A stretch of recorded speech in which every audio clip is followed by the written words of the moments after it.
সুপ্রিয় দর্শক, আসসালামু আলাইকুম। স্বাগত জানাচ্ছি এটিএন বাংলার নিয়মিত আয়োজন এটিএন বিজনেস অ্যান্ড ফাইন্যান্স থেকে। আমি আছি আপনাদের সাথে করবী জাহান নিতু। আজকে আমরা কথা বলবো যুক্তরাষ্ট্রের 37% শুল্ক আরোপে পোশাক শিল্প কতটা চ্যালেঞ্জের মুখে। এই নিয়ে আজকে কিছু বিস্তারিত আলাপ আলোচনা করব, যার জন্য আমরা আমাদের এটিএন বাংলা স্টুডিওতে দুজন বিশেষ অতিথিকে আমন্ত্রণ জানিয়েছি। আমি আপনাদের সাথে তাদের পরিচয় করিয়ে দিচ্ছি। আমাদের সাথে আজকে স্টুডিওতে উপস্থিত আছেন মোহাম্মদ মহিউদ্দিন রুবেল, সাবেক পরিচালক বিজিএমইএ, এবং আমাদের সাথে উপস্থিত আছেন ডক্টর মাহফুজ কবির, অর্থনীতিবিদ। আপনাদের দুজনকে অনেক অনেক স্বাগত জানাচ্ছি। প্রথমে আমি মোহাম্মদ মহিউদ্দিন রুবেল আপনার কাছে জানতে চাবো, এই যুক্তরাষ্ট্রের বাড়তি শুল্ক আরোপ বাংলাদেশের তৈরি পোশাক শিল্পের চ্যালেঞ্জের মুখে পড়বে কিনা? ধন্যবাদ। দেখুন, যে কোনো ট্যারিফ ইমপ্লিমেন্টেশন যখন হয় বা আরোপ করা হয়, এটা ইটসেলফ একটা চ্যালেঞ্জ প্রতিটা দেশের জন্য, এবং সব কিছু সব ইউএসএ থেকে শুরু করে ওর যারা আরোপ করেছে ওদের জন্য চ্যালেঞ্জ হবে, ওর ইন্টারনাল অর্থনীতির জন্য, আর এক্সটার্নাল যারা আমরা এক্সপোর্ট করি আমাদের জন্য হবে। এখন আসলে চ্যালেঞ্জের এক্সপেক্টগুলা কোন দেশের জন্য কতটুকু ডিপ হবে বা কে কীভাবে ফেস করবে, সেটা আসলে আমাদেরকে একটু দেখতে হবে।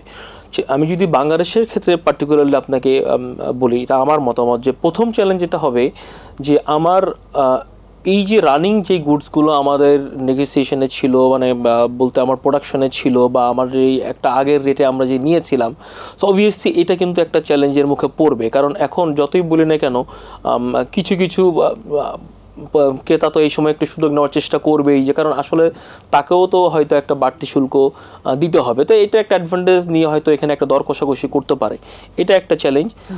আর একটা যেটা হচ্ছে যে ওইখানে ওদের দেশে শুল্ক বাড়ার কারণ ওর তো প্রোডাক্টের দাম বাড়বে। প্রোডাক্টের দাম যখন বাড়বে, অবভিয়াসলি দিনের শেষে এটা ভোক্তার উপরে যেই পড়বে, তার মানে কিন্তু আপনার টোটাল ইম্পোর্টের উপরে ওদের একটা প্রবলেম আসতে পারে, এবং সেখানে সেটা আমরা যারা এক্সপোর্ট করি আমাদের কাছেও সমানভাবে এটা আসবে। এখন যেই দেশ কোন দেশ কতটুকু ট্যারিফ পেয়েছে এবং কোন দেশের স্ট্রেংথ এবং কম্পিটিটিভনেসটা কতটুকু, সেটার উপরে ডিপেন্ড করে কিন্তু মোকাবেলা করে, এবং তার স্টেপের উপরে ডিপেন্ড করবে যে কে কতটুকু এখানে পারফর্ম করতে পারবে। জি, ধন্যবাদ আপনাকে। ডক্টর মাহফুজ কবির, আপনার কাছে আমি একই বিষয় জানতে চাবো যে বাড়তি শুল্কের কারণে কী কী ধরনের চ্যালেঞ্জ আমরা মোকাবেলা করতে পারি বা মোকাবেলা করতে হতে পারে, আপনি আমাদের একটু বিস্তারিত বলবেন। আসলে একটা বড় ধাক্কা তো ইতিমধ্যে এসে গেছে, যেটা সাইকোলজিক্যাল ইম্প্যাক্ট। আমি মনে করি যে আসলে যারা এক্সপোর্টার তারা কিন্তু ইতিমধ্যে আতঙ্কিত হয়ে পড়েছেন, অনেকেই হতাশাগ্রস্ত হচ্ছেন। এই পুরো এই গার্মেন্টস সেক্টরে কিন্তু সবাই সমান স্ট্রেংথ নিয়ে নেই, মানে অনেকের বড় এবং অনেকের কিন্তু এই যে গ্রিন ফ্যাক্টরি আছে, তো অনেক বড় বড় ইনভেস্টমেন্ট আছে কিন্তু বাংলাদেশে। আবার এর মধ্যেই আবার ছোট ছোট বা মাঝারি আকারেরও কিন্তু এই গার্মেন্টস ফ্যাক্টরি আছে, যারা কিন্তু পুরো ভ্যালু চেনের মধ্যে কাজ করে। তো যার ফলে ওই স্কেলের ডিফারেন্সের কারণে কিন্তু অনেক সময় কস্টিংয়ে কিছুটা হয়তো ইম্প্যাক্ট পড়ে। তবে সব মিলেই 37% ভার আসলে কারো পক্ষেই বহন করা সম্ভব নয়। এবং তার সাথে যদি আমরা একটু অ্যাড করি যে আমাদের এক্সিস্টিং ডিউটি কতটুকু, সেটা কিন্তু 15.5% মতো। তো এখন ওই হিসাব নিকাশের মার পেয়েছে, কিন্তু এখন দেখা যাচ্ছে কি যে আসলে বাংলাদেশের উপরে কিন্তু বড় রকমের একটা চাপ ইতিমধ্যেই যে তৈরি হয়ে গেছে, সেটা কিন্তু আমরা টের পাচ্ছি প্রতিনিয়ত।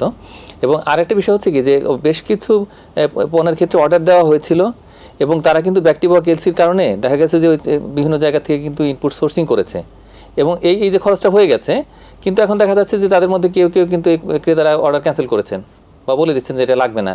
তাহলে কি হলো, খরচটা হয়ে গেছে, এখন ব্যাংকের উপরে চাপ, আসলে এই যে এক্সপোর্টারের উপরে চাপ। আবার কিছু হলো যে জাহাজের জন্য অপেক্ষা করছে, যে মালটা চলে গেছে কিন্তু হয়তো পোর্টে, তো জাহাজে উঠবে এমন সময় কিন্তু এই অবস্থা। তারপরে কিছু আছে জাহাজের মধ্যে, যেগুলো হয়তো এই আজকের মধ্যে সেটা পৌঁছাতে পারবে না, হয়তো মার্কিন যুক্তরাষ্ট্রে ঢুকলেই তখন দেখা যাবে যে ট্যারিফটা বসছে। তো সব মিলিয়ে যে একটা বিশৃঙ্খল পরিস্থিতি তৈরি হয়েছে, সেটা বাংলাদেশের উপর যেমন হয়েছে, তেমনি করে পুরো যে সাপ্লাই চেন, আমরা ইনপুট সোর্সিং থেকে শুরু করে এভরিথিং, মানে প্রত্যেকটা এখন এই ব্যবসার ক্ষেত্রে কিন্তু একটা বড় দুশ্চিন্তার ভাঁজ তৈরি হয়েছে। তো এইটা একটা বড় চিন্তার বিষয়। এবং একই সঙ্গে আমরা কিন্তু এই মুহূর্তে যেমন IMF-এর লোন নিয়ে কিন্তু দরবার করছি, কিন্তু টাকা পাওয়া যাচ্ছে না, এর রাজস্ব সংকট। তো তার উপরে নতুন করে একটা বড় রকমের চাপ তৈরি হলো, এবং এটি যেহেতু বাংলাদেশের একটা মানে সবচাইতে একক দেশ হিসেবে গন্তব্য হলো মার্কিন যুক্তরাষ্ট্র বাংলাদেশ তৈরি পোশাকের, এবং সেখানে 80% উপরে যাচ্ছে আমাদের তৈরি পোশাক। এবং অ্যালাইড কিছু গুড আছে, যেমন হেডগিয়ার তৈরি করছি আমরা, তারপরে একই সঙ্গে কিন্তু আবার যে ফুটওয়্যার, তারপরে লেদার গুডস, এগুলো তো আছেই, কিন্তু এগুলো ছোট, কিন্তু এর পাশাপাশি হোম টেক্সটাইল কিন্তু একটা বড় অ্যামাউন্ট। তো এখন এগুলো সব কিছু মিলে যদি আমরা চিন্তা করি যে আসলে গার্মেন্টস সেক্টরের জন্য এটা একটা অশনি সংকেত হিসেবে আসছে, এবং এটা মোকাবেলা করাটা কিন্তু অনেকটাই কঠিন এবং অসম্ভব কিছু নয়, কিন্তু একটু সময়ের জন্য আমাদের অপেক্ষা করতে হবে। মাননীয় প্রধান উপদেষ্টা 3 মাসের সময় চেয়েছিলেন, কিন্তু এখনও তো সেরকম কোনো রেসপন্স আসে। নেগোসিয়েশন শুরু হতে হতে 50টার বেশি দেশ কিন্তু তারা অলরেডি লাইনের মধ্যে আছে, এবং ইতিমধ্যেই ডোনাল্ড ট্রাম্প বলেছেন যে নেগোসিয়েশনটা শুরু করতে, কিন্তু আসলে নেগোসিয়েশনটা কেমন হবে, বাংলাদেশের জন্য কী প্রস্তুতি, অন্যরা কী পদক্ষেপ নিচ্ছে, এগুলো অনেক জটিল প্রক্রিয়ার মধ্যে দিয়ে যেতে হবে। সুতরাং এই সময়টা কিন্তু বাংলাদেশের জন্য একটা চ্যালেঞ্জিং একটা পিরিয়ড। জি, ধন্যবাদ আপনাকে। আপনার কাছে একটু জানতে চাবো যে এই পোশাক কারখানাগুলো টিকিয়ে রাখতে কোন বিষয়টিকে মাথায় রেখে আসলে কাজ করা উচিত? দেখুন, আসলে আমাদের যদি আমি ফ্যাক্টরটা হচ্ছে আমাদের একটা ইন্টারন্যাশনাল বিজনেস, তো আমাকে কিন্তু অন্য চায়না, ভিয়েতনাম, ইন্ডিয়া আমাদের কম্পিটিটরদের সাথে কম্পিট করে কাজ করতে হয়। তো একটা বায়ার যখন অর্ডার প্লেস করে, সে অবশ্যই তার মুখ্য যে ব্যাপারটা কাজ করে যে তার প্রাইস সে কোথায় পাচ্ছে। আর প্রাইসের সাথে সাথে কিন্তু আরও কিছু ফ্যাক্টর আছে, তারা কিন্তু সেগুলোর উপরও আমাদেরকে কাজ করতে বলে। সো এখন দিনের শেষে আসলে আপনাকে আপনার কম্পিটিটরদের সাথে কম্পিট করতে হবে, তার মানে আপনাকে কম্পিটিটিভ হতে হবে কম্পিটিটরদের থেকে। এই যে আমাদের কিছু ইন্টারনাল ফ্যাক্টর আছে, হ্যাঁ, আমাদের ব্যাংকিং ইস্যুস আছে, আমাদের মনে করেন আপনার জ্বালানি সম্পদের ইস্যুস আছে। এই যে ইন্টারনাল আমাদের যেই উপাদানগুলো আছে, যেগুলো কিনা আমাদের একটা প্রোডাক্ট তৈরি করতে লাগে, সেই জায়গাগুলোতেও কিন্তু আমাদের আসলে একটা ভালো জায়গায় অবস্থান করতে হবে, এবং ওইখানে যদি আমরা অন্যদের থেকে বেটার করতে না পারি, তাহলে কিন্তু আসলে দেখা যায় যে দিনের শেষে ওই অর্ডারগুলো ওই জায়গায় চলে যাওয়ার একটা সম্ভাবনা থাকে। আর একটা কথা আমি একটু বলতে চাই, সেটা হচ্ছে ধরেন উৎপাদনশীলতা। আমাদের শ্রমিকদের কিন্তু উৎপাদনশীলতা নিয়ে আমাদেরকে আসলে আরও অনেক কাজ করতে হবে। কারণ দেখা যায় যে একই, ফর এক্সাম্পল, আপনার যদি 10 টাকা স্যালারি হয় মানে আমার, আর একটা দেশে যদি 15 টাকা হয়, কিন্তু দেখা যাচ্ছে 15 টাকা দিয়েও কিন্তু আমার থেকে বেশি প্রোডাক্টিভিটি দিচ্ছে বা বেশি প্রোডাক্ট উৎপন্ন করতে পারছে। তো অ্যাকচুয়ালি তখন তো তার 15 টাকা দিতে সমস্যা নেই। সো এখানে আমাদের এইটাও কিন্তু আমাদের একটা এলিমেন্ট, যেটা আমাদের কিন্তু সবসময় কনসিডার করতে হয় আমাদের এই জায়গাগুলোতে। আর ধরেন আপনার ফর এক্সাম্পল ব্যাকওয়ার্ড লিঙ্কেজের কিছু ব্যাপার কাজ করে। আমরা দেখেন, আমাদের তো গার্মেন্টস শিল্প আমরা কম্পিট করছি যাদের সাথে, ম্যাক্সিমাম ক্ষেত্রেই কিন্তু আমরা র মেটেরিয়ালসগুলো তাদের থেকে নিয়ে এসে এখানে কাজ করছি। তো এই যে ব্যাকওয়ার্ড ইন্ডাস্ট্রি, সেটা কিন্তু আমাদের এখানে ওই দেশগুলোর মতো এত ব্যাপকভাবে এখনও হয়নি। সামনে এলডিসি গ্র্যাজুয়েশন আসছে, এই যে একটা অনাকাঙ্ক্ষিত ট্যারিফ আমরা ফেস করলাম, আমরা আসলে এটা র ম্যাটেরিয়ালসের জন্য তো আবার আলাদা করে আপনাদের শুল্ক দিতে হয়, ট্যাক্স দিতে হয়। এখন আপনি যখন এক্সপোর্ট করবেন, দ্যাটস এ ডিফারেন্ট ইস্যু। আপনি যদি ব্যাক টু ব্যাক করেন, আপনি যদি এক্সপোর্ট করে দেন, তখন তো আর সেটা আপনার জন্য প্রযোজ্য হচ্ছে না। বাট কমার্শিয়ালি করলে সেটা আর একটা কথা। বাট তারপরও আমি আসলে স্বয়ংসম্পূর্ণ তো হতে হবে। আমি কম্পিটিশনে টিকতে হলে আমাকে নিজেদেরকে এখানে এগুলো বানাতে হবে। লিড টাইমের একটা ফ্যাক্টর আছে এখানে। দেন আপনার এলডিসি গ্র্যাজুয়েশনে কিছু শর্ত আছে। আমরা তো চাচ্ছি সামনে বেটার প্রোডাক্ট করতে, আরও উন্নত ক্যাটাগরিতে যেতে। তো ওগুলোতে যেতে হলেও কিন্তু আপনার আসলে এই জায়গাগুলোতে আমাদের কাজ করতেই হবে।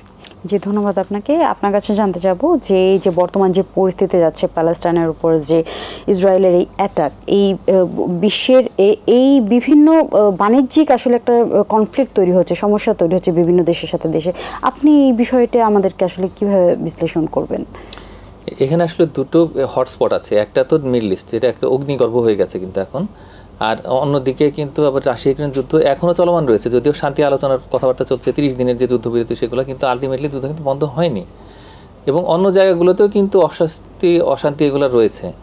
সব মিলে যদি আমরা বিবেচনা করি যে এই যে ইতিমধ্যে যে সমস্ত জায়গাগুলো আছে যেখানে যুদ্ধ হচ্ছে এবং গাজা পরিস্থিতি, সেটা নিয়ে সবাই উদ্বিগ্ন, এবং সেটা নিয়ে কিন্তু দেশে দেশে বিভিন্ন রকমের কিন্তু এই যে ভাঙচুর, অরাজকতা, সেগুলো চলছে এই মুহূর্তে।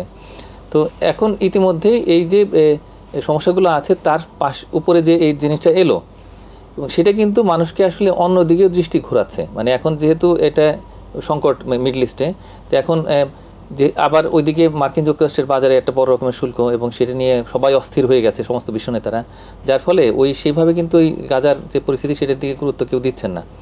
তো এখন আমি মনে করি যে আসলে সবগুলোই আসলে ইম্পর্ট্যান্ট।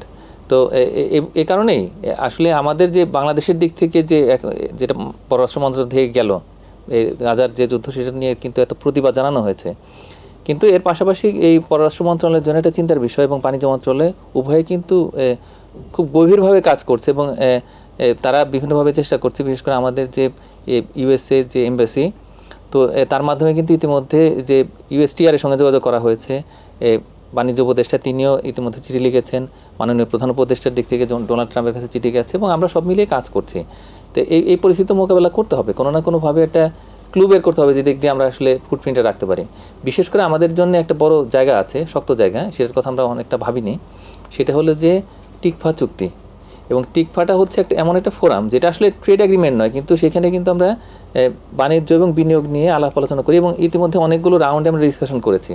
তো এখন ইউএসটিআর এর কাছে চিঠি পাঠিয়েছি আমরা, মানে মার্কিন যুক্তরাষ্ট্রের যে ট্রেড রিপ্রেজেন্টেটিভ তার কাছে, কিন্তু এই ফোরামটাকে যদি আমরা ব্যবহার করি, বিশেষ করে খুব দ্রুত যদি একটা মিটিংয়ের জন্য রিকোয়েস্ট করতে পারি তাদের কাছে, তাহলে সেক্ষেত্রে কিন্তু এই ফোরামটাও কার্যকর হলো, এবং আমাদের এই যে নেগোসিয়েশন কাজটাও কিন্তু শুরু হয়ে যায়। অন্যরা কীভাবে করবেন, কে করবেন, সেটা আমাদের চিন্তার বিষয় না, তার কারণ টিকফা সবার সঙ্গে নেই, অল্প কিছু দেশের সাথে আছে, এবং বাংলাদেশ তার মধ্যে একটা। আমি মনে করি যে এই জায়গাটা ব্যবহার করে কিন্তু এই যে পরিস্থিতি মোকাবেলার জন্য আমাদের প্রস্তুতি, বিশেষ করে প্রাথমিক প্রস্তুতি, সেটা গ্রহণ করা সম্ভব হবে। জি, ধন্যবাদ আপনাকে। আপনার কাছে জানতে চাবো যে এই যে আমরা জানি যুক্তরাষ্ট্রে প্রায় 800 কোটি ডলারের পণ্য রপ্তানি করে থাকে বাংলাদেশ, যার মধ্যে বেশিরভাগই হচ্ছে পোশাক শিল্পে আসে। সো এই যে আগে তো শুল্ক দিতে হতো 15%, এখন দিতে হচ্ছে 37%। তো কতটুকু মানে এখানে কাজের বা ব্যবসায়িক চেঞ্জেস এসেছে? রপ্তানি ব্যাঘাত ঘটবে বা আপনি যেটা মিন করছেন, দেখেন আসলে আমি কিন্তু প্রথমেই উত্তর দিয়েছি যে রপ্তানি ব্যাঘাতটা ঘটবে প্রথমত কিন্তু ওদের ইম্পোর্ট কমবে। এখন ওদের ইম্পোর্ট যদি কমে তাহলে ওভারঅল সবারই তো আসলে এক্সপোর্টে আঘাত আসবেই, কারণ আমি তো ওইখানে কিছু করতে পারছি না। এখন ডিপেন্ড করতেছে কোন দেশ আসলে কতটুকু ট্যারিফ পেয়েছে এবং কার মার্কেটিং স্ট্র্যাটেজি এবং কে কীভাবে আসলে সেটাকে ফেস করছে। আমি একটু বরাবরই অপটিমিস্টিক মানুষ, আমি ব্যাপারটা থেকে আসলে হতাশ হওয়ার অনেক কিছুই আছে। ডিউটি আসছে মানে যে টোটাল সেলস কম মানে আমার উপরেও এফেক্ট হওয়া, কিন্তু ব্যবসাও তো আপনাকে করতে হবে। ইউএসএ আমাদের একক দেশ হিসেবে সবচেয়ে বড় মার্কেট, প্রায় ইউএসএর ইম্পোর্টের 9% কিন্তু আমাদের থেকে ওরা নেয়। সো অবভিয়াসলি আমাদের দেশের অনেক ফ্যাক্টরি আছে, অলরেডি মোহাম্মদ ভাই বলেছেন যে যারা কিন্তু শুধু ইউএস ক্লায়েন্টের কাজ করেন, বিশাল বিশাল ইনভেস্টমেন্ট করেছে, তার মানে কি অনেকগুলো জীবিকাও কিন্তু এখানে নির্ভর। সো দুশ্চিন্তা তো কিছুটা আছেই। বাট আপনি যদি দেখেন এই চায়নার উপরে আপনার 54 অলরেডি করেছিল, সেখানে আবার নতুন করে সম্ভবত আর একটা ট্যারিফ এসেছে, বাড়তে যাচ্ছে 104 মনে হয় এখন হওয়ার কথা আসছে, 104। তো চায়না কিন্তু will be facing very tough time for sure. China, Vietnam হচ্ছে 49 অ্যান্ড 46 অ্যান্ড ক্যাম্বোডিয়া 49। এই তিন দেশ কিন্তু আমাদের থেকে অলরেডি বেশি। এই তিনটা দেশ মিলে কিন্তু এক্সপোর্ট করছে $35 বিলিয়ন, ইউএসের $80 বিলিয়ন মধ্যে। তার মানে এই তিনটা দেশে কিন্তু টাফ টাইম আমাদের থেকে অনেক বেশি হবে। সো বাংলাদেশ আসলে যে সমস্ত ক্যাটাগরিতে মূলত ইউএসএতে বেশিরভাগ পণ্য রপ্তানি করে, সেটা হচ্ছে একটু নিচু এবং মধ্যম ক্যাটাগরিগুলো বেশি। তো দেখা যাচ্ছে যে ওদের থেকেও তো ব্যবসা কিছুটা সরবে। আপনার যদি আপনি পক্ষান্তরে পার্শ্ববর্তী দেশ ভারতের আমি সেটাই আসি, পক্ষান্তরে আপনি যদি ইন্ডিয়া পাকিস্তানের দিকে যান, কিছু ব্যবসা ডেফিনেটলি যাবে, তারা তো কম ট্যারিফ পাচ্ছে, তাই না? তো এখন ডিপেন্ড করছে যে যেহেতু আমাদের মাননীয় প্রধান উপদেষ্টা একটা চিঠি দিয়েছেন অলরেডি যে এটা নিয়ে কাজ করার জন্য, ওদের কি রেসপন্স হয় এখানে, ফার্দার আমাদের ট্যারিফকে আমরা এখানে কমে আনতে পারি কি না। আমাদের অনেকগুলো ব্যাপার আসলে আছে, অনেক জটিল কিন্তু ব্যাপারটা। আমাদের যে ওরা কি চাচ্ছে, ইউএসএ চাচ্ছে আসলে যে ওদের ট্রেড ডেফিসিয়েটটা যাতে ওই দেশগুলোর সাথে কমে। এর পিছনে আবার অন্য কিছু রিজন আছে, বাট প্রাইমারি রিজন আমরা এটাই দেখছি। সো ট্রেড ডেফিসিটের কথা যদি বলি, বাংলাদেশের ট্রেড ডেফিসিট হচ্ছে $6 বিলিয়ন মতো, পাকিস্তানের 3, আর সবারই কিন্তু আমাদের থেকে অনেক বেশি। সুতরাং ট্রেড ডেফিসিট কমায় এনে কিন্তু আমাদের ট্যারিফে কাজ করারও একটা সরাসরি অনেক সুযোগ আছে।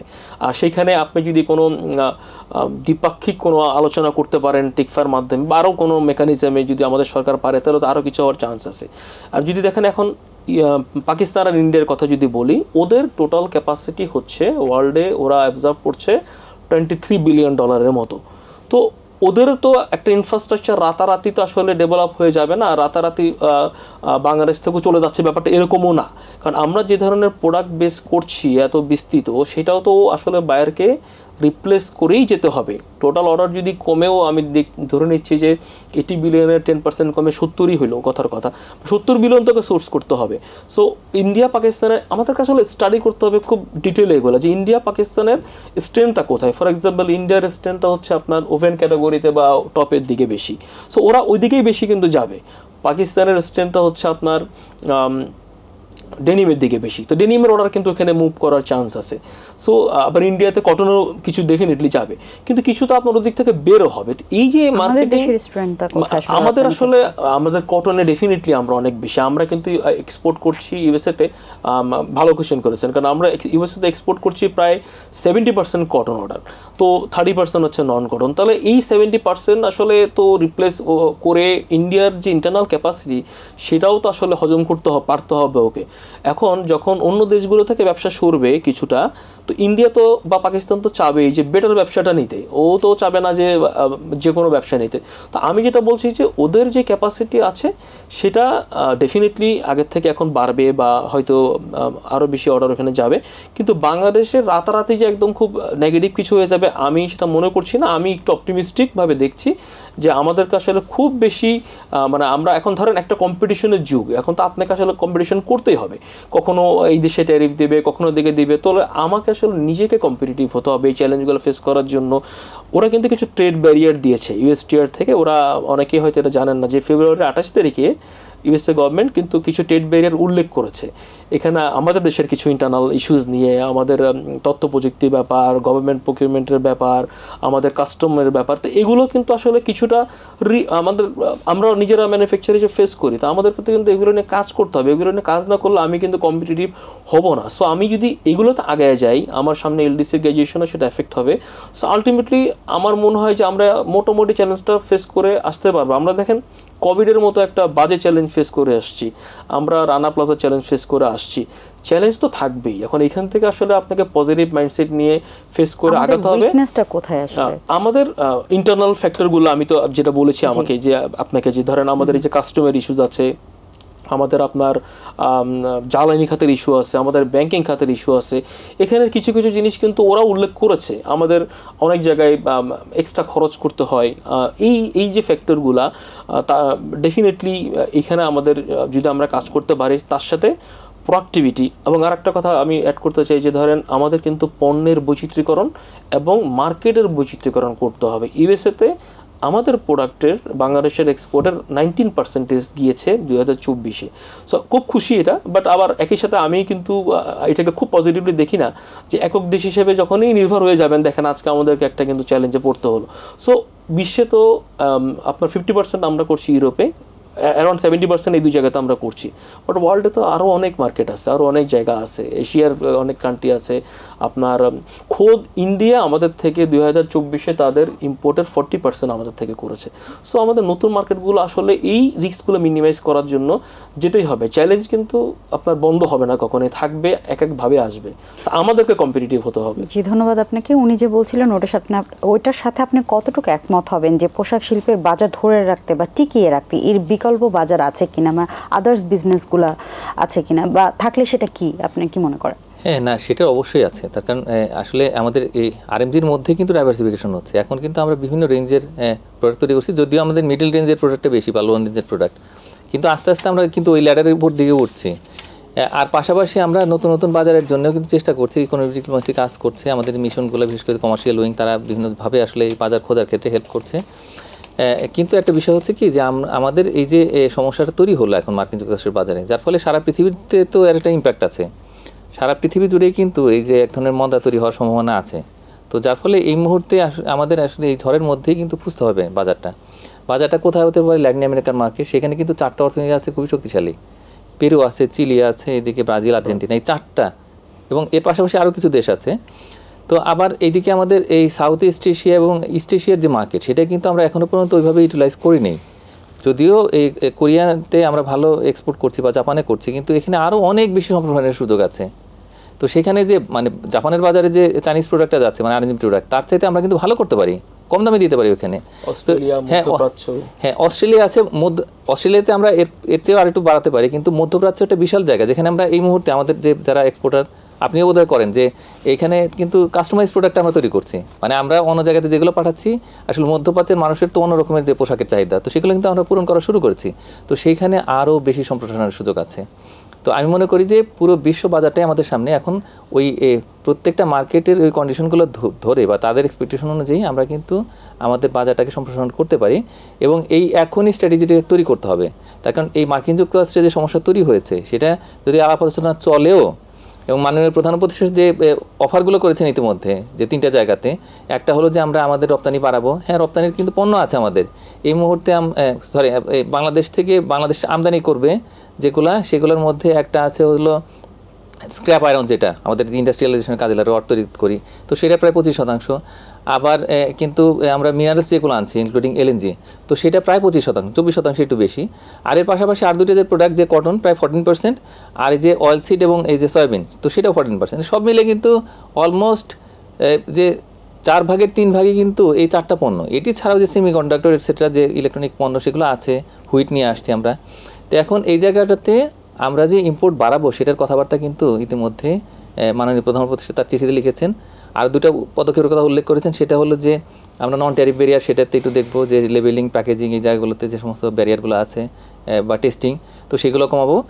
এবং একই সঙ্গে 3টা প্রোডাক্টের কথা তিনি উল্লেখ করেছেন, হ্যাঁ, যেখানে আসলে ট্যারিফটা কমাবো আমরা 50% কমাবো। তো এর মধ্যে একটা আছে হচ্ছে গ্যাস টারবাইন, একটা হচ্ছে সেমিকন্ডাক্টর, আর এই যে মেডিকেল ইকুইপমেন্টস। আরও অনেক জায়গা আছে যেখানে আসলে ট্যারিফ কমানো যায়, সেখানে কার আছে, তারপরে একই সঙ্গে যে লিকার যেটা ইম্পোর্ট করি আমরা, তো এরকম অনেক কিছু ইলেকট্রনিক প্রোডাক্ট সেগুলো আমরা ইম্পোর্ট করতে পারি। তো ইতিমধ্যে একটা ভালো পদক্ষেপ কিন্তু আমরা দেখতে পাচ্ছি, সেটা হলো পিটার হাসের নেতৃত্বাধীন কিন্তু একটা টিম এসছে বাংলাদেশে, আর অনেকেই আসছেন, যে এখন মার্কিন যুক্তরাষ্ট্রের বিনিয়োগ কীভাবে বাড়ানো যায়, তাদের সাথে ব্যবসা কীভাবে বাড়ানো যায়, তো সেগুলো নিয়ে কথাবার্তা হচ্ছে। আমি মনে করি যে এটার যে সময় লাগবে, কিন্তু এর মধ্যে আমাদের বাজারটা খুঁজতে হবে। নতুন বাজার খুঁজলেই তখন আমরা পরিস্থিতির উন্নতি করতে পারবো। যে এই যে ভোক্তার উপর যে কম ট্যারিফ বোঝা চাপিয়ে যদি বায়াররা এবং সাপ্লায়াররা কম লাভ করেন, তাহলে কি রপ্তানিটা ঠিক রাখা যাবে, বজায় থাকবে?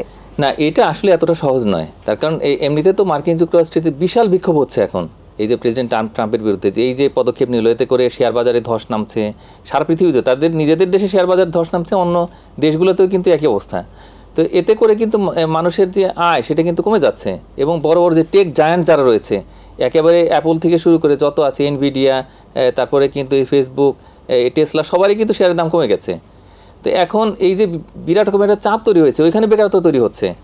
তো এখন এই অবস্থাটাতে আসলে কি করার আছে, মানে তারা কিন্তু দেখা যাবে তৈরি পোশাক কেনা কিন্তু কমে দিচ্ছে। এখন যে পিকুলিয়ার ঘটনা ঘটেছে, সেগুলো ইতিমধ্যেই অনেকেই কিন্তু 2 গুণ 3 গুণ পোশাক কিনে রাখছেন, বিশেষ করে যারা মধ্যবিত্ত তারা।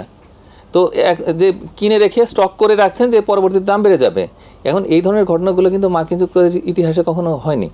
তো এখন যে পরিস্থিতি, এই পরিস্থিতি আসলে সব কিছু সমস্যার সমাধান করতে সময় লাগবে, কিন্তু আমাদের এখন এই যে তাদের ভোক্তাদের উপরে তো চাপ তৈরি হচ্ছে, তারা তখন এই এক্সপেন্ডিচারগুলোকে ম্যানেজ করবেন, কিন্তু আলটিমেটলি আমাদের সমস্যা আমাদেরকে বুঝতে হবে, আমাদের যাতে কর্মসংস্থান না কমে, আমাদের কারখানা যেন বন্ধ না হয়। তো সেই জন্যই আসলে এই উদ্যোগগুলো যত দ্রুত সম্ভব গ্রহণ করে যাতে আমরা তাদের সঙ্গে একটু ভালো নেগোসিয়েশন করতে পারি, এবং এই জন্য প্রিপারেশনটা রেডি রাখতে হবে।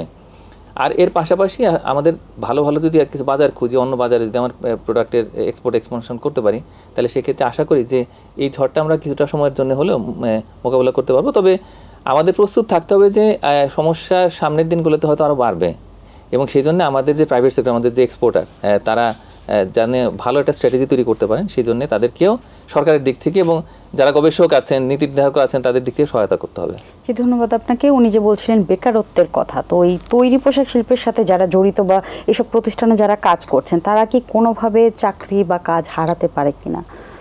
এখন দেখেন, বিকল্প আপনি তৈরি পোশাক আমরা ইউএসএতে এক্সপোর্ট করছি 8 বিলিয়নের কাছাকাছি, তাই না? তো অবশ্যই 8 বিলিয়নের তো আর সব তো আর রাতারাতি তো আর চলে যাবে না। তো হয়তো যদি ইনিশিয়ালি কিছু কমে রিসেশনের কারণে বা ওদের ইম্পোর্টের কারণে, সেটার জন্য যে একদম বেকারত্ব হয়ে যাবে আমি এরকম মনে করছি না। একই সাথে উনি তো এটাও তো বারবার বলছেন যে ডাইভার্সিফিকেশনের কথা, আমিও বলেছি যে নতুন মার্কেট। তো আপনাকে তো আসলে নতুন মার্কেট, আপনি একটা গার্মেন্টস বানিয়ে তো আসলে এরকম মনে করতে পারেন না যে শুধু আমি ইউএসএই ব্যবসা করব। আমি ব্যাপারটা তো এরকম হওয়াটা আমি একটা সমীচীন মনে করি না। আপনার সেই সক্ষমতা থাকতে হবে যে সব ধরনের মার্কেটে কাজ করার। সিঙ্গেল কান্ট্রিতে কাজ করলে কিন্তু এই রিস্কটা আপনার থাকবেই। সো অবভিয়াসলি আপনি যদি বিকল্প বাজার করতে পারেন, আপনার অর্ডার ফুলফিল করতে পারেন, আপনার তো সেখানে ধরনের ভয় থাকছে না। এখন যদি ওয়ার্ল্ড ওয়াইড কোনো রিসিশন হয়, টোটাল ওয়ার্ল্ডের কনজাম্পশন যেমন কোভিডের পরে কমে গিয়েছিল, তখন তো আমাদের তো সবারই সমস্যা হয়েছে। তো that is a different issue. কিছুটা তো মনে হচ্ছে যে ওদিকে, কারণ ধরেন একটা ট্রেড ওয়ার কিন্তু শুরু হয়েছে, চায়না পাল্টাপাল্টে শুল্ক আরোপ করছে, অন্য দেশগুলো আবার কি করে সেটা দেখার ব্যাপার আছে। শেয়ার মার্কেটের ধস ইউএসএ তো হয়েছে, তো কিছু তো আসলে ইন্টারন্যাশনাল এখন একটা রিফ্লেকশন আসবে। আচ্ছা, এই ডিসিশন মেকিংটা কিভাবে হয়? এক দেশ যখন শুল্ক বাড়িয়ে দেয় তখন কিন্তু দেখা যায় আরেক দেশও বাড়িয়ে দিয়েছে, এটার কারণটা কি হতে পারে আসলে? আসলে দেখেন, যখন ইউএসএ বাড়িয়েছে ওরা কিন্তু বলেই দিয়েছিল যে তোমরা পাল্টা ট্যারিফ যদি দাও আমি আবার তার এগেইনস্টে দিব। তো অ্যাকচুয়ালি ওরা যেভাবে করে ইউএসএ এবার ট্যারিফটা দিয়েছে, অনেকেই তো আসলে সেটার সাথে একমত না, এই ক্যালকুলেশনের সাথে। আমরা তো আসলে আই মিন ঐতিহাসিকভাবে আমরা তো এই ক্যালকুলেশন অভ্যস্ত না, এবং WTOরও তো ওরা মনে হয় গাইডেন্সটা ফলো করেনি। আলটিমেটলি তো এখন ও তো মানে নিয়মটা অলরেডি ভেঙেই শুরু করেছে। তো এখন ধরেন যার সক্ষমতা আছে সে হয়তো একটু গলা উঠায় কথা বলছে। ফর এক্সাম্পল চায়না সেটাকে অ্যাকসেপ্ট করে না, বিকজ চায়নাও তো ওয়ার্ল্ডের 1 নম্বর 2 নম্বর দেশের মধ্যে ওরা দুইজন, তাই না? তো ও চায়না এখন মনে করছে যে না, আমিও তোমাকে ছাড়ছি না। এখন যারা দুর্বল অপেক্ষাকৃত তারা এটাকে হয়তো অ্যাকসেপ্ট করে নেবে, কারণ তার তো বাণিজ্য করতে হবে। বা এখন চায়না হয়তো মনে করছে যে ইউএসের সাথে বাণিজ্য না করলেও হয়তো পুরো ওয়ার্ল্ডেও সেটাকে ম্যানেজ করে নিতে পারবে, বাট সবার অবস্থান তো সমান না। সো এখন এইটাই কিন্তু অ্যাকচুয়ালি সিঙ্গাপুরের প্রেসিডেন্ট সম্ভবত কিছুদিন আগে উনি কিন্তু একটা ভিডিও বার্তা দিয়েছেন যে এই যে একটা কিন্তু ট্রেড ওয়ার কিন্তু ওয়ার্ল্ডে অনাকাঙ্ক্ষিতভাবে এখন শুরু হলো। তো এটা আসলে কোথায় যায়, এটা অন্য কোনো উদ্দেশ্য প্রণোদিত হয়ে হচ্ছে কিনা, আসলেই কিন্তু অনেক কিছু দেখার ব্যাপার আছে। আমি একটু অ্যাড করতে চাই যে বাংলাদেশের ব্যাপারে আপনি তখন আমাকে জিজ্ঞেস করেছিলেন। দেখেন, আমাদের দেশে আসলেই সত্য কথা, ব্যবসায়িক যদি আমি বলি, ব্যবসার ক্ষেত্রে সবচেয়ে বেশি এক কথা যদি বলি যে লং টার্ম পলিসি লাগবে আমাদের কিন্তু পলিসিগুলো সবসময় অসামঞ্জস্য থাকে একটার সাথে একটা। মনে করেন আমাদের ফর এক্সাম্পল ফাইন্যান্সের সাথে আমাদের মানে আর একটা জায়গায় বাণিজ্যের দেখা গেল যে একটা ঘাটতি আছে। এই যে ইন্টারনাল আমাদের দেশের যে অভ্যন্তরীণ মিনিস্ট্রি ওয়াইজ আমাদের যে যাদের মাধ্যমে আমরা পরিচালিত, এই যে একটা কোরিলেশনের জায়গাটা, আমি মনে করি এটা সমান পেসে হতে হবে, এবং একটা লং টার্ম পলিসি তারা আমাদেরকে ব্যবসায়িকভাবে, আমি বুঝতে পারবো যে আগামী 5 বছরে আমি একটা ব্যবসায় ইনভেস্ট করব, এই ব্যবসায় আমার দেখেন আনফর্চুনেট সিচুয়েশন তো হলে যেমন এইটার মতো আমরা কিছু করতে পারবো না, বাট আমার যদি কালকে আমি তো ইনভেস্ট করেছি একটা 10% ইন্টারেস্টের উপরে ভর করে ব্যাংকের, কালকে যদি এটা 20% হয়ে যায়, আমার ব্যবসাটা ওইখানেই শেষ হয়ে গেল। সো এই জায়গাগুলো না পলিসিগতভাবে আমাদের ডেফিনেটলি গভর্নমেন্ট থেকে অনেক স্ট্রং ভূমিকা নিতে হবে। আমরা বিশ্বাস করি বর্তমানের মাননীয় প্রধান উপদেষ্টা উনি ইন্টারন্যাশনালি তো অনেক বিচক্ষণ ব্যক্তি বটেই সম্বন্ধিত, বাট ওনার অলরেডি যেভাবে করে ওনারা এই জায়গাগুলোতে কাজ করছেন, আমরা রিকোয়েস্ট করবো যে ওনাকে এই ফাউন্ডেশনটা যেন একটা শক্ত ভিত উনি আমাদেরকে করে দিয়ে যায়, যেটা কারণ উনি এটা তো নির্দলীয় একটা গভর্নমেন্ট এই মোমেন্টে। সো ওনারা হয়তো অনেক চাপ মুক্তভাবে অনেক কিছু করতে পারবেন, যেটা পরবর্তীতে যারা আসবে তারা যাতে মেনটেন করতে পারে, এবং আমরা যাতে এই সুফলটা লং টার্ম ভোগ করি। শর্ট টার্ম রাতারাতি আমরা কিছু চাই না, লং টার্ম আমরা উপকার চাই এখান থেকে। জি, ধন্যবাদ আপনাকে। আপনার কাছে জানতে চাবো যে এই যে যুক্তরাষ্ট্রের 37% শুল্ক বাড়ানোর জন্য এই অর্থনীতির প্রভাবটা একটু বিশ্লেষণ করবেন আমাদের। হ্যাঁ, অর্থনীতির বেশ কিছু প্রভাব আছে। একটা তো হচ্ছে আমরা এই যে দেখলাম যে গার্মেন্টস সেক্টর, যেখানে আমরা 80% উপরে আসলে এক্সপোর্ট করি মার্কিন যুক্তরাষ্ট্রে, তো তার উপরে যে একটা চাপ তৈরি হলো অনাকাঙ্ক্ষিতভাবে, তো সেটা আসলে পুরো দেশের অর্থনীতির অন্যান্য যে সমস্ত চ্যানেলগুলো আছে সেগুলোতে ইম্প্যাক্ট ফেলবে। এক হলো যদি এক্সপোর্ট কিছুটা কমে যায়, তাহলে সেক্ষেত্রে আমাদের ফরেন এক্সচেঞ্জ রিজার্ভের উপরে কিন্তু একটা চাপ পড়বে, নেগেটিভ প্রেশার পড়বে। তো এর ফলে আমাদের ইম্পোর্টের যে ক্যাপাসিটি সেটা কিন্তু কমে যাবে, যার ফলে এই যে ইন্ডাস্ট্রিয়ালাইজেশন, তারপর ব্যবসা বাণিজ্য, এগুলো কিন্তু কিছুটা স্লথ হয়ে যাবে। ইতিমধ্যেই আমাদের বিনিয়োগ খরা চলছে, বিশেষ করে দেশি বিদেশি বিনিয়োগ দুটো জায়গাতে কিন্তু আমরা একটু সংকটের মধ্যে আছি। এর মধ্যেই কিন্তু আবার এই যে ইনভেস্টমেন্ট সামিট সেটা চলছে, এবং সেখানে কিছু দেশি বিদেশি বিনিয়োগকারীদেরকে আগ্রহী করার চেষ্টা করা হচ্ছে। তো এই সব মিলে কিন্তু একটা চ্যালেঞ্জের মধ্যে ইতিমধ্যেই ছিলাম আমরা। তো এইটার মধ্যে আবার এটা শুরু হয়ে গেল। তো সুতরাং এর ইম্প্যাক্টটা প্রত্যেকটা সেক্টরে আমি মনে করি যে কম বেশি পড়বে। এবং একটা বিষয় হচ্ছে কি, যে এই যে 50 লক্ষের মতো যে শ্রমিক যারা এর মধ্যে নিয়োজিত আছেন, যারা কর্মী গার্মেন্টসের, তাদের সঙ্গে তো হচ্ছে প্রায় 2 লক্ষ পরিবার আছে। 2 কোটি আর কি, ইনফ্যাক্ট 2 কোটির উপরে হচ্ছে এই পরিবার, তারা এটার মধ্যে ইনভলভ। এখন এর পাশাপাশি এর বিভিন্ন রকমের লিঙ্কেজ আছে ইনফ্যাক্ট অন্যান্য ইন্ডাস্ট্রির সাথে, তো সেগুলো তো ক্ষতিগ্রস্ত হবে। তো তো সব মিলিয়ে আমি মনে করি যে পুরো অর্থনীতি কিছুটা চাপের মধ্যে পড়ে যাবে এবং ইতিমধ্যে কিছুটা যেমন সাইকোলজিক্যাল ইম্প্যাক্ট তৈরি হয়েছে, সেটা আস্তে আস্তে দেখা যাবে কি যে ওই ব্যবসা বাণিজ্য সংকুচিত হয়তো করছে কিছুটা হলেও। তো আমি মনে করি যে এই জায়গাটাতে আসলে যেহেতু মাননীয় প্রধান উপদেষ্টা কিন্তু খুব দ্রুত ব্যবস্থা নিয়েছেন আর কি, এবং সবার সাথে বৈঠক করেছেন, সেখানে ব্যবসায়ী প্রতিনিধিরা ছিল, অনেকেই ছিলেন।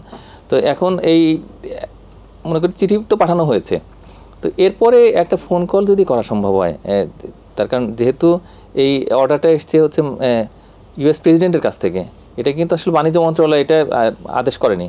তো সুতরাং আসলে এই রাষ্ট্রপ্রধান, সরকার প্রধান, তাদের সঙ্গে যোগাযোগ হওয়াটা আমি মনে করি সমীচীন, এবং এটা খুব দ্রুত আসলে করতে পারলে আমরা যদি অন্তত নেগোসিয়েশনটা শুরু করতে পারি, আশা করি এই যে পুরো অর্থনীতিতে একটা চাপের মধ্যে আমরা ইতিমধ্যে পড়ে গেছি, তো সেটা থেকে আস্তে আস্তে সুন্দরভাবে বের হয়ে আসতে পারবো আমরা। জি, ধন্যবাদ আপনাকে, ধন্যবাদ আপনাদের দুইজনকে আপনাদের মূল্যবান সময় আমাদেরকে দেওয়ার জন্য। আমরা অনুষ্ঠানের শেষ পর্যায়ে চলে এসেছি। দর্শক, আমরা কথা বলছিলাম যুক্তরাষ্ট্রের 37% শুল্ক আরোপে পোশাক শিল্পে কতটা চ্যালেঞ্জের মুখে পড়বে এই নিয়ে আমরা আলোচনা করেছি। আশা করি এতে আপনারা উপকৃত হয়েছেন। আগামী পর্বে কোনো সমসাময়িক বিষয় নিয়ে আবার আপনাদের সামনে হাজির হব। ততদিন পর্যন্ত ভালো থাকুন, সুস্থ থাকুন এবং এটিএন বাংলার সাথেই থাকুন। ধন্যবাদ।